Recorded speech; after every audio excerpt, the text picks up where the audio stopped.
Hi guys, this beats going to work. Out with my boys, presently on a lovely walk. I was thinking or reminiscing over the early days when my dad was a jockey back in the early 1960s. My parents, I have two sisters. I have an older sister and a younger sister. My parents had already had my elder sister and they'd moved out to Sweden when my mum fell pregnant with me, and they came back to the UK to have me, then moved back out to Sweden. Then my mum fell pregnant with my younger sister, and then they came back again to the UK to have my younger sister. So all three of us were actually born in Newmarket. And then my parents decided not to go back out to Sweden. My mum was getting homesick. She didn't want to go back out there again. Come on, Sooty. Soot. There he goes. So then we stayed the rest of the time in Newmarket after that. We lived up on an estate in Newmarket called Freshfields. So if you're a Newmarket person, you might know where that is. And we lived there till about 65. And in 1965, we moved out of Newmarket. And we moved to a little village about 7 miles away called Isleham, which is in Cambridgeshire. We stayed there for 6 years, going to the local school. My eldest sister, she ended up going to Soham School, which is where I'd eventually have ended up, but my parents moved again. And this time they moved to Sudbury in Suffolk, which is where my parents still live. Not in the same house, but they live in Sudbury in Suffolk. Us three children finished our school education in Sudbury.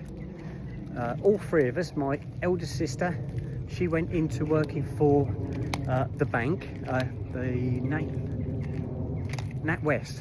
I'm trying to think what bank it was, NatWest. I went into being an apprentice motor mechanic, and my younger sister went into the travel industry, working at a travel agent. And now my eldest sister's retired. I'm bordering on retiring, 4 months and 17 days away, guys. Not that I'm counting. And my younger sister, she only works 3 days a week, but she says she won't retire. She enjoys her job so much that she said even when she gets to retirement, she's going to carry on working, which is fine. If you love your job, then that's absolutely fantastic. So yeah, time marches on. I lost both my grandparents. My grandfather was 10 years ago. I lost my nan 20 years ago. It doesn't seem 5 minutes ago since I lost them. Remember them both fondly, had some fantastic times.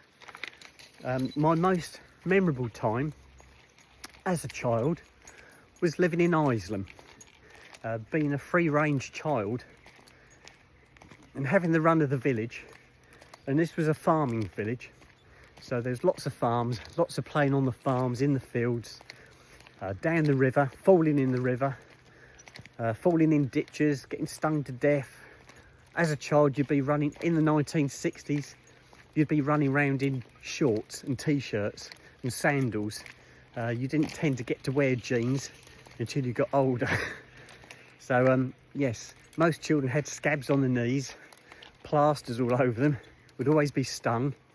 I can remember as a child we used to run through the stubble fields, and as children running through stubble fields with sandals on, your legs would be cut to ribbons because the corn stubble would stick up, and as you ran through it, it'd just scratch your legs, and you'd end up going home and all your ankles would be bleeding because you've been running through the stubble fields. You'd be black with the dust off the cornfields, and I had a fantastic time. What a fantastic childhood it was. Oh, come on in, Snoopers. Snoop! Snoop! Here he comes. Right, we're going to go up some steps here, just beside us. Just there, they take us up to the top of the railway embankment, or otherwise I can go to a railway bridge, but I think I'll go up the steps. You going up here? Should we go up? I'll go up the steps. The boys are going up the dirt on the side, look. Oh, I think Sooty's up there. Snoop's got there. Oh, and I'm there, up the top. Right, I'm going to go along here. I should pick up a farm track and that should take me back down to the river. So that's where I'm heading at the moment, guys. Whew, that's hot, it is heating up. I'm pleased I'm in the shade. Right guys, I'm going to sign out, put this one on for you, and I shall speak to you later. Okay, bye bye.